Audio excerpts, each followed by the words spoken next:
The Comedy Grinder.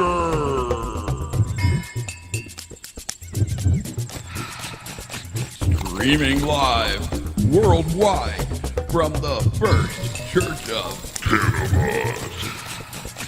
Tonight, Rick Garrett, Kurt Messick, Tim McLaughlin.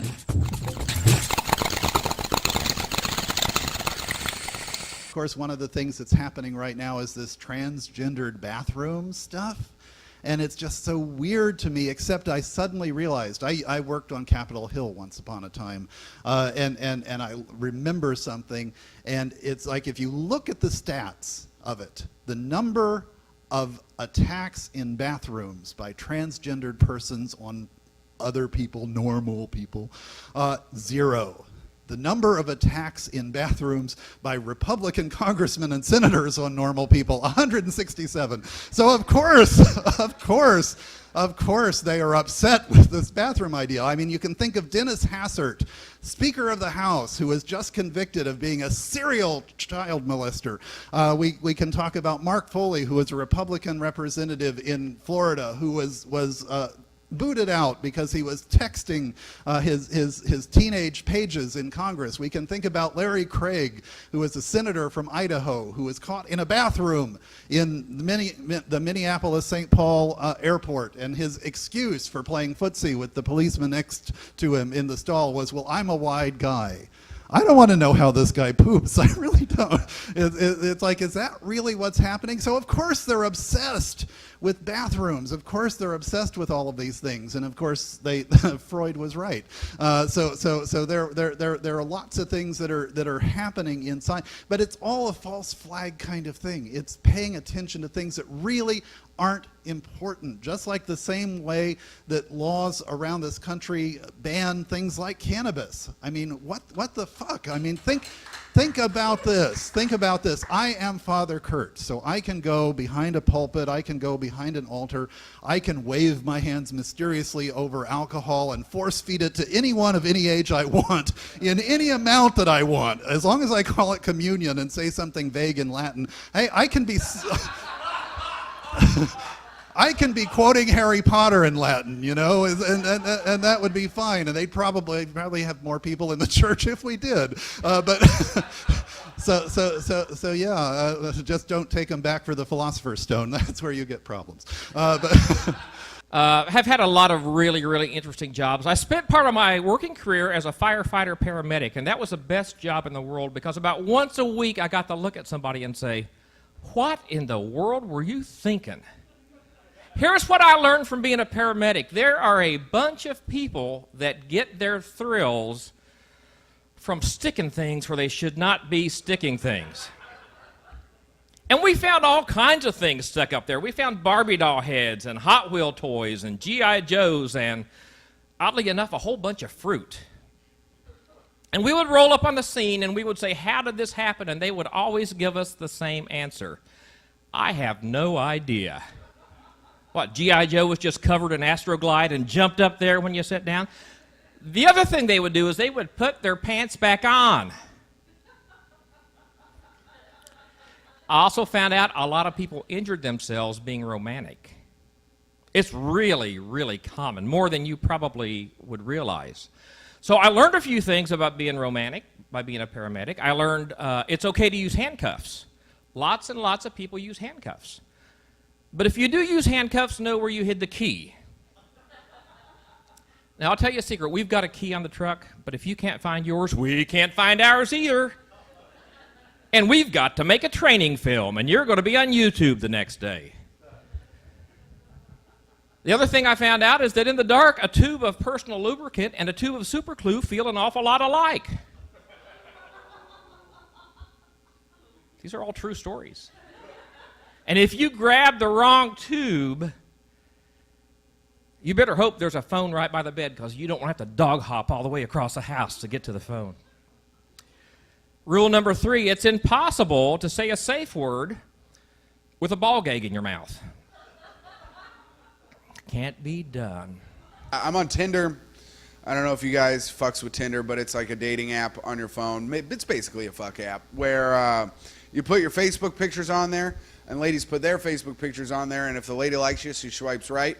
And if you swipe right on her, you guys match. You can chat, meet up, and fuck, right? It's tight. So I have like 2,000 matches. Is that a lot? I don't know. I swipe right on everyone. So out of the 2,000, I've only met up with one chick, one lady out of the 2,000, and I got her real phone number. She sent me naked pictures of herself. Then she came over to my house Wednesday at midnight, right? I was like, the fucking hour. It's on for me, it's your boy Tim. And so we're sitting on my couch, and I go to make out with her, and she goes, whoa, whoa, whoa. I can't get physical with you right now. I was raped a year ago, and I'm not really comfortable with that.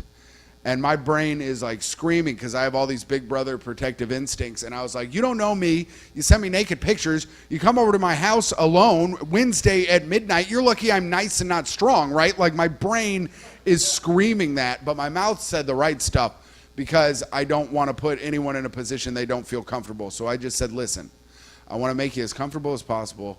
I don't want you to do anything you don't want to do. We'll just take it at your speed, and that'll be fine. And she was like, okay, thank you. And her speed was snuggling with all our clothes on because I'm sad and I need that. And in the morning, my alarm goes off, and I was like, I got to go to work. And she goes, well, can I stay? I go, what? She's like, can I stay at your house? And I was like, no, you can't stay at my house. She goes, give me one good reason I can't stay at your house all day. And I was like, well, I was robbed a year ago. I'm not really comfortable letting someone stay over. That is a good joke, huh? One of the things that happened, of course, this year also, the very next day I turned 50. And AARP knew well before I did that I was approaching this age. They were like, get ready, get ready. I'm like, for what? I was getting terrified. It's like, what kinds of horrible things are going to happen? Well, actually, not a lot of horrible things happened. In fact, some wonderful things happened. Because I live in Bloomington still. I went to IU as a student. And I started there when I was 16. I was precocious and full of myself, but I was also 6'2", blonde hair, blue-eyed. Everyone wanted to fuck me, and I enjoyed that. So I thought, this is the place I want to stay. This is the place I want to be. And I stayed, and I stayed, and I stayed, and I didn't realize that every year they bus in new young people, while I, like the picture of Dorian Gray, just keep getting older and older and older. And I learned this painful truth when I was in my 30s, that in Bloomington, Indiana, there are the 18 to 22-year-olds who all want to fuck the other 18 to 22-year-olds, or there are a bunch of older people who are all in town because they want to fuck the 18 to 22-year-olds. Nobody was interested in the 30-year-old Kurt. No one was interested in the 40-year-old Kurt. But the 50-year-old Kurt, who also got a smartphone with an app, discovered there's a huge population who want to be fucked by daddy. So so that actually made my life full, and the beard came the beard came in full gray, 50 shades of gray. That's my beard. It used to be torturing me. Now it's just fulfilling a need for me and for other people. And I live to serve. So I was bad at wrestling growing up. I don't know if anybody here wrestled, but I was terrible at it. I was like 8 and 112. That was my record in high school. I was so bad that 3 times I was someone's 100th win.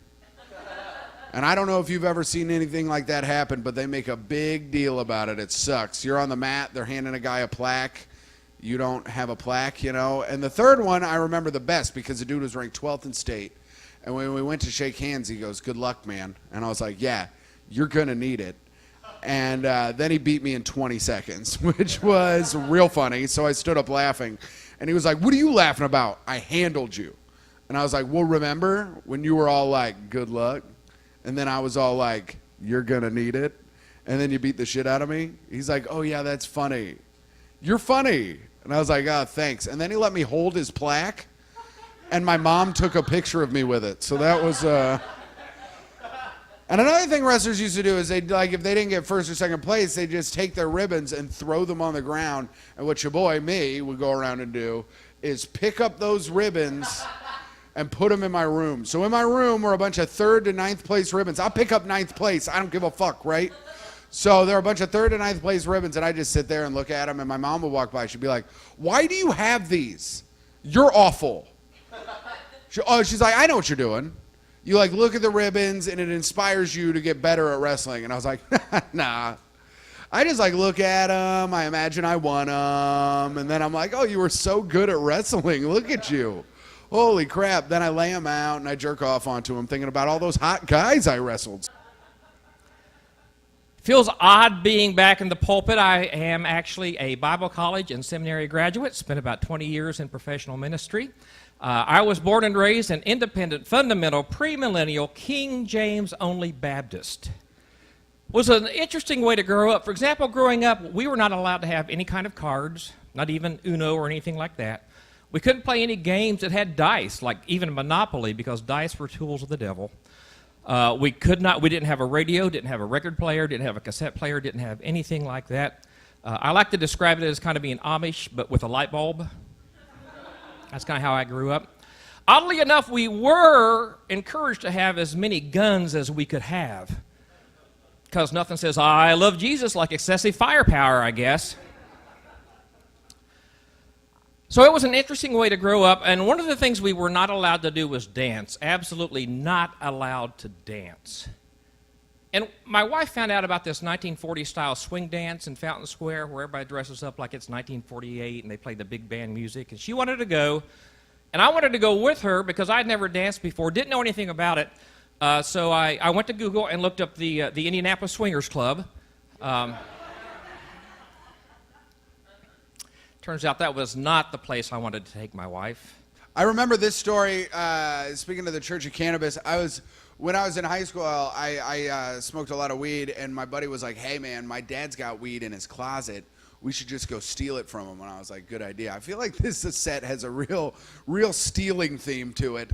So we were looking around in his closet, and I found this big fucking dildo thing, and I was like, whoa, what is this? Because I was 17 and we had dial-up internet, so I hadn't put things together yet. And then it had all these straps that made it look like if you put it on, it looks like you're rock climbing for dicks, right? So I've got it in my hand, and I was like, oh, this is a strap-on. And I like making fun of people. It's like my favorite thing to do. So immediately I just go, ha ha ha ha. Your dad's dick's so small he's got to wear this thing to bang your mom. Oh boy, that's horrible for you. And I made fun of him for that for the last 8 months of high school, right? Every day. But now I know, because I have DSL internet, that dude's mom was plowing his dad, right? Oh, I wish I would have known that in high school.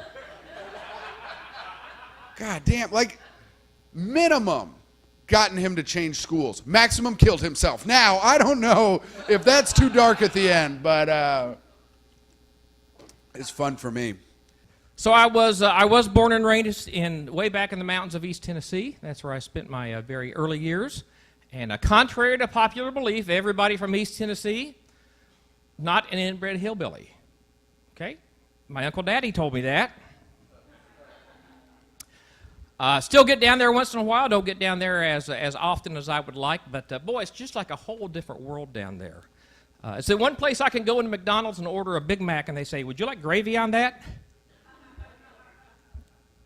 I can always tell when I'm getting close to Tennessee, down in southern Kentucky and on farther, because the road signs start popping up. Jesus is coming soon. See, those are the roads down there. And nobody knows how to use quotation marks because half of them say, Jesus is coming soon. We stumbled on one recently that said, Jesus is coming soon.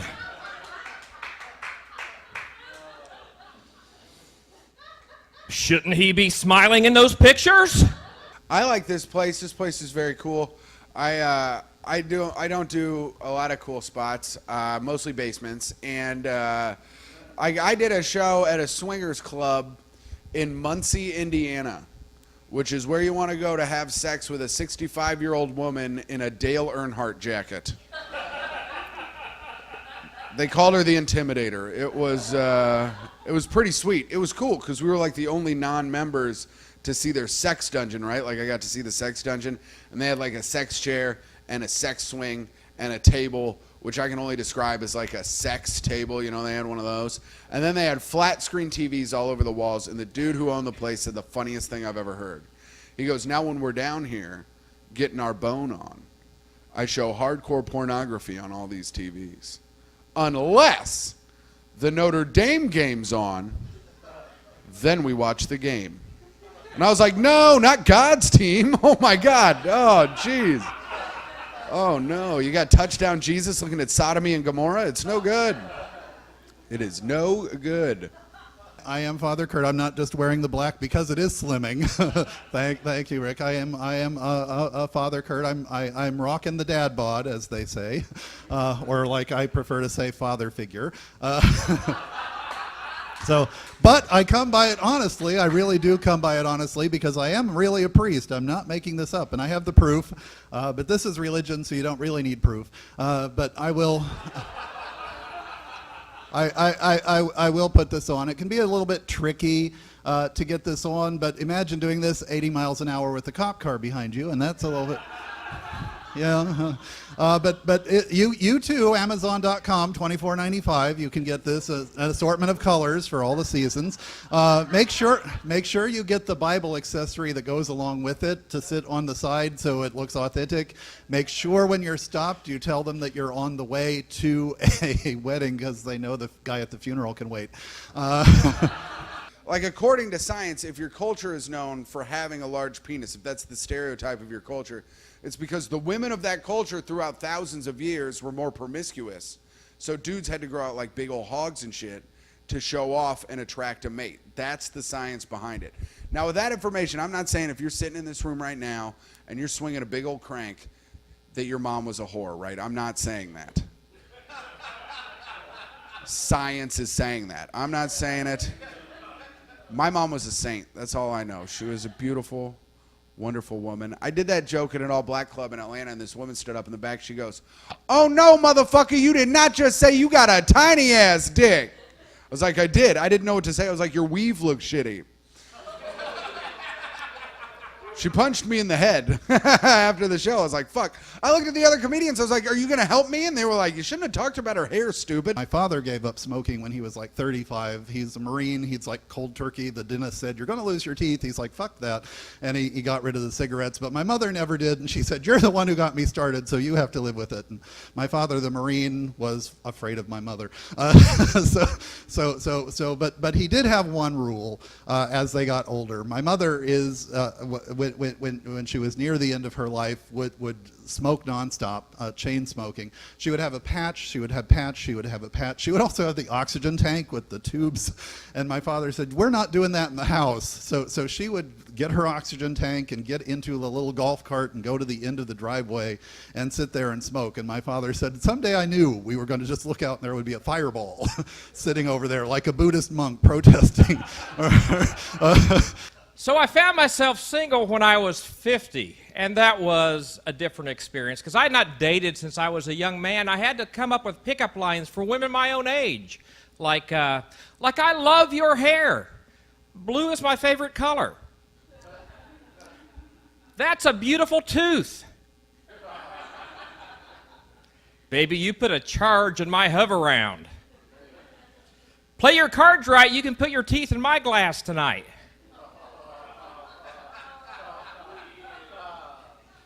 Better call Life Alert because I have fallen for you and I can't get up. I'm going to call you Metamucil because you move me, baby. I've been following the politics of the elections going on, and one of the things that people are talking about is who gets to pick the next Supreme Court justice because Roe versus Wade can be threatened and all of that. And I thought, I am pro-choice. I mean, that's a thing for me. But it really irritates me that pro-choice is actually sexist. People don't realize this because I do not have that option to get rid of my second trimester here. I can't choose that, so I just have to wait to give birth. I'm going to give birth to a 7-pound French fry here before too long. And I will list McDonald's on the birth certificate as the father, because that sounds better than Five Guys. But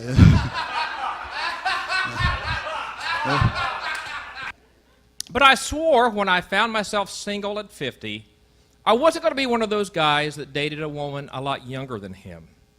The male version of a cougar, a pervert. I swore I wasn't going to be one of those guys, but I met my wife, and we are now married. She's 15 years younger than I am, and I found out why a guy my age wants to date a girl her age. You know what I mean, guys? Yeah, she drives after dark.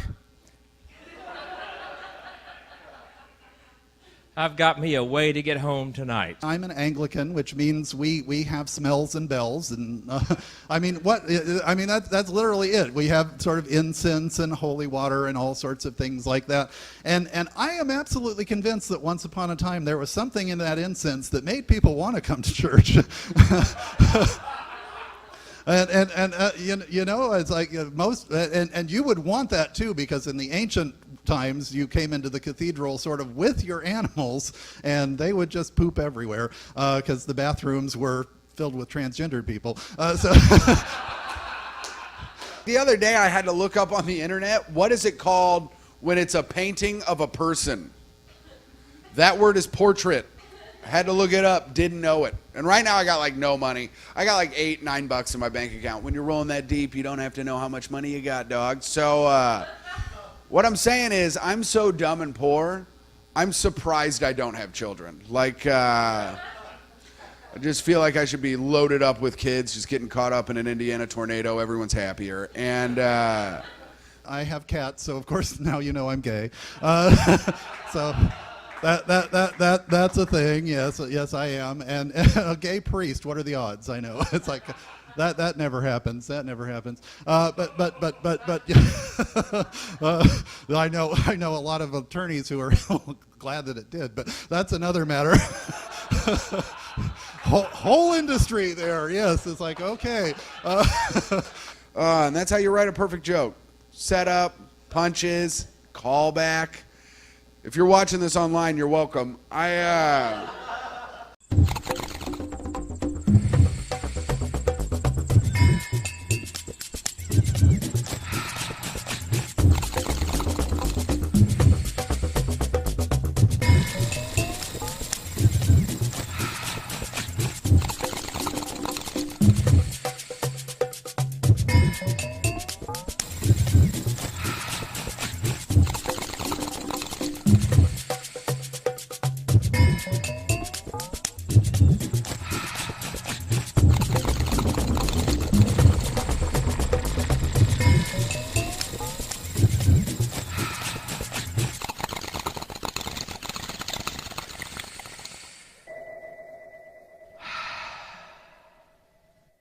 I belong to a creedal church where they talk about I believe in God, the Holy Spirit, and Jesus Christ and all of this. But the creed of this church, one of the first tenets is don't be an asshole.